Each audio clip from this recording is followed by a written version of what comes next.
शाळेचा पहिला दिवस आहे। आज विद्यार्थ्यांशी संवाद साधलेला आहे। आदिवासी जिल्हा आहे पालघर जिल्हा आणि या आदिवासी मुलं जिल्हा परिषदेच्या मुलांच्या संवादामध्ये आपली काय भावना आहे? मला अतिशय आनंद आहे की पालघर जिल्ह्यातल्या दुर्वेस गावी या ठिकाणी जी आपली शाळा आहे त्या शाळेमध्ये मी आलेलो आहे आणि विद्यार्थ्यांशी संवाद साधलाय, त्यांच्या पालकांशी संवाद साधलाय। मला अतिशय आनंद आहे की विद्यार्थ्यांची शिकण्याची जिज्ञासा आहे आणि ते चांगल्या प्रकारे या ठिकाणी समजून घेत आहेत, शिकून घेत आहेत। इलेक्ट्रॉनिक बोर्डवर लिहिण्याचे देखील त्यांना या ठिकाणी सराव दिसतोय। त्यामुळे चांगल्या पद्धतीचं शिक्षण हे विद्यार्थ्यांना मिळत आहे। विशेषतः विद्यार्थ्यांच्या जे पालक आहेत त्या आईंशी आम्ही संवाद साधला तर त्यांनी सांगितलं की शाळेत अतिशय चांगलं शिक्षण मिळतं म्हणून आम्ही आमच्या मुलांना या ठिकाणी पाठवतो।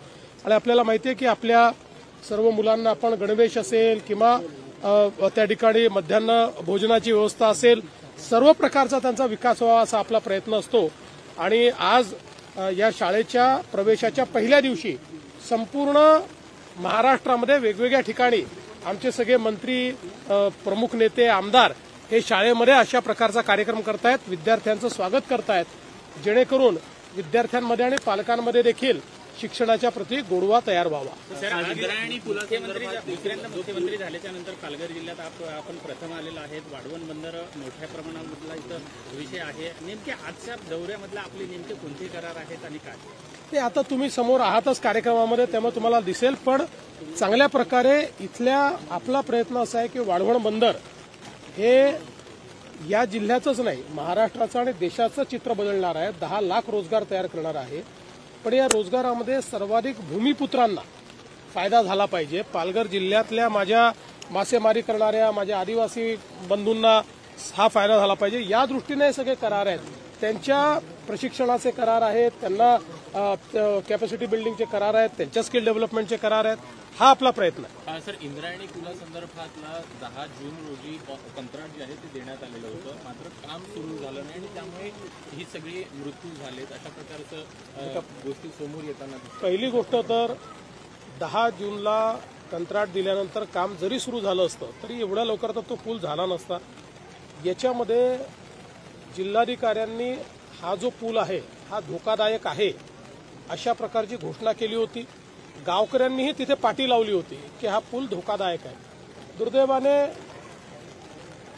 पर्यटक त्या ठिकाणी आले, काही प्रमाणात अनेक वेळा अशा गोष्टींकडे फार लक्ष आपण देत नाही, म्हणजे कोणाची चूक नाही आहे त्याच्यामध्ये, पण किंवा इतका तो कमकुवत झाला असेल असं कदाचित त्यांच्या लक्षात आलं नसेल, तर पर्यटक त्या ठिकाणी गेले।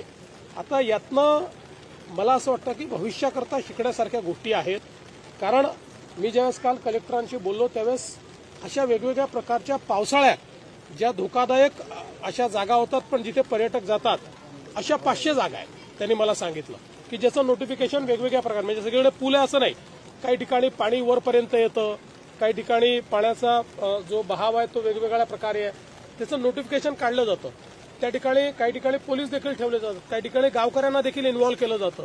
पण हे अधिक सजगतेनं आपल्याला करावं लागेल, कारण हे महिन्या 2 महिन्यापुरता स्पॉट्स वल्नरेबल असतात, पण तिथल्या सौंदर्यामुळे लोक त्या ठिकाणी जात असतात, तर त्यांना कसं सुरक्षित ठेवता येईल हा प्रयत्न आपल्याला करावा लागेल। त्या दृष्टीने निश्चित मी जिल्हाधिकाऱ्यांनाही सांगितलेलं आहे की भविष्यामध्ये अशा घटना होऊ नये याकरता अधिक आपल्याला त्यात काय काळजी घेता येईल। पण यात मला हे पुन्हा नमूद करायचं आहे की जिल्हाधिकाऱ्यांनी काल मला ज्यावेळेस याचं ब्रीफिंग केलं त्यावेळेस हा धोकादायक आहे याचं नोटिफिकेशन देखील निघालेलं आहे आणि तशा प्रकारे गावकऱ्यांनी देखील त्या ठिकाणी म्हणजे लोकांनी त्याचा वापर करू नये अशा प्रकारची विनंती केली होती।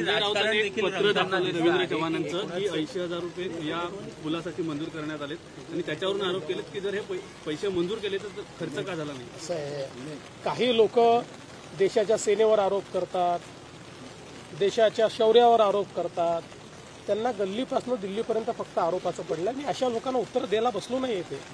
पीएसचा देखील अजून प्रश्न सुटलेला, पीएसचा देखील अजून प्रश्न कुठेतरी सुटला नाहीये, मंत्र्यांना पीएस मिळाले, तुम्ही कशाला चिंता करता?